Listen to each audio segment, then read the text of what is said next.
Good morning student, welcome to online class. In today's class we will discuss about the torque on a bar magnet in a magnetic field. तो अपने को किसी magnetic field है जो बार magnet में रखा जाता तो उसके उपर कितना टॉर्क अपने को आ रहा है उसकी वैल्यू जब आप फाइंड करनी। सब तो पहले आप सपोज करके चल पे कि अपने को कोई NS मैगनेट है जिसकी स्ट्रेंथ अपने को की M ईच पोल दी और अपने को मैगनेट की जो लेंथ है 2L है और उसने आप यूनीफॉर्म मैगनैटिक फील्ड के रखा होया विद एन एंगल थीटा। तो जो अपना यदा एंगल बनता पे वो कितना बनता पे मैगनैटिक फील्ड के नाल थीटा बनता पे।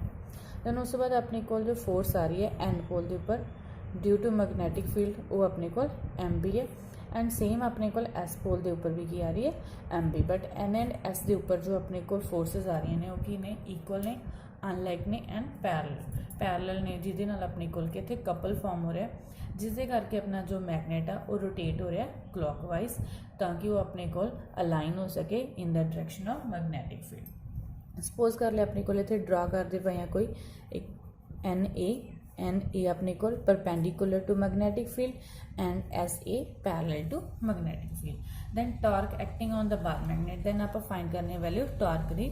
तो अपन पता टॉर्क की है मूवमेंट ऑफ कपल है equal on the force into perpendicular distance.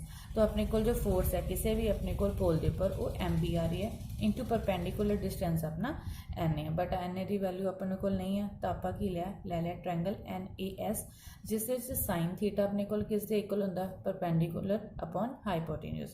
तो परपेंडिकुलर अपना NA है हाइपोटेन्यूज अपना SN है। दैन अपने को NA as it is SN की वैल्यू अपने को की है 2L दी है तो NA की वैल्यू अपने को आ गई 2L साइन थीटा। तो 2 वैल्यू अपने को पुट करांगे फर्स्ट दे विच तो टो अपने को आ गया MB into 2L sine theta. अपन ये भी पता magnetic dipole movement M into 2L होंगे तो आप M की वैल्यू सबस्टिट्यूट की tau equals to MB sine theta. तो अपने को थर्ड इक्वेशन आ गई। अगर इन्हों आप वैक्टर फॉर्म में राइट करना तो tau vector equals to M vector cross B vector because sine theta अपने को किस दे चेंज हो जाता है क्रॉस प्रोडक्ट के। और जो डायरेक्शन होएगी अपने को टॉ वैक्टर की वो अपने को होगी perpendicular to the plane containing M and B और M एंड B दे टॉर्क है जो अपना परपेंडिकुलर होएगा। उस तो बाद आप सपोज कर लिया अगर B इक्वल टू 1 ले लिए थीटा इक्वल्स टू 90 डिग्री ले लिए तो अपनी जो थर्ड इक्वेशन है उसके tau equals to M B substitute किया 1 साइन थीटा 90 साइन 90 अपने को 1 है तो टॉ इक्वल्स टू M और M इक्वल्स टू टॉ दोनों चो आप कोई भी रिलेशन लै सकते हैं। तो उतो अपने को की डेफिनेशन आ रही है जो मैगनैटिक डाइपोल मूवमेंट है is the torque acting on a dipole held perpendicular to uniform magnetic field of unit length। तो अपने को जो टॉर्क है एक्ट हो रहा है डाइपोल ऊपर जिसनों आप परपेंडिकुलर रखे मैगनैटिक फील्ड परपेंडिकुलर मीनस 90 डिग्री के एंगल से मैगनैटिक फील्ड यूनीफॉर्म आ यूनिट स्ट्रेंथ अपने को तो अपने को जो उसकी हैगी यूनिट स्ट्रेंथ होएगी अपने को।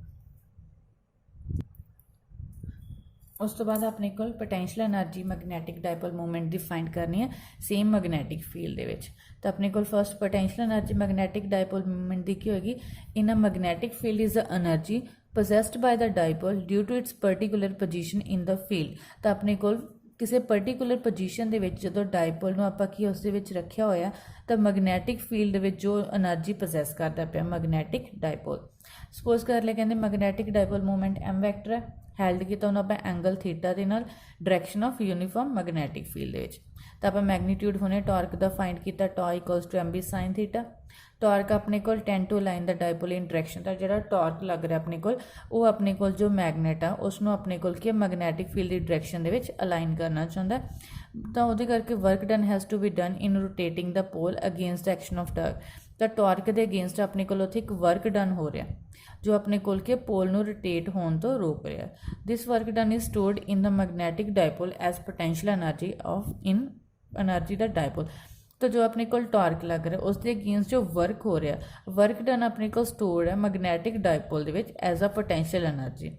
उस तो बाद अपने को स्मॉल वर्क डन हो रहा है इन rotating the dipole through a small angle. तो अपने को स्मॉल एंगल के उपर जो डिफ्लैक्शन हो रही है तो उत्थे जो अपना वर्क डन हो रहा तो स्मॉल वर्क डन आएगा DW equals to tau D theta. तो आप टॉ की वैल्यू सबस्टिट्यूट की 4 तो DW equals to MB sine theta D theta.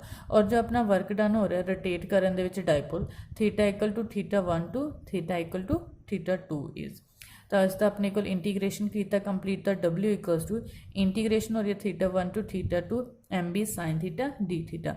तो जो इतने इंटीग्रेशन होएगी sin थीटा की विद रिस्पेक्ट टू थीटा, और इंटीग्रेशन अपने को sin थीटा की minus of cos theta. Then उस तो बाद आप वैल्यूज़ पुट कीतियां, तो माइनस नू कॉमन लैके minus MB, then cos upper limit minus lower limit, तो अपने को W इक्वल आ गया minus MB cos θ2 minus cos θ1। तो दोस्तों अपने को पोटेंशियल एनर्जी आ रही है डायपोल की, उसनों आप U भी राइट कर सकते हैं, W भी राइट कर सकते हैं, equals to minus MB cos θ2 minus cos θ1।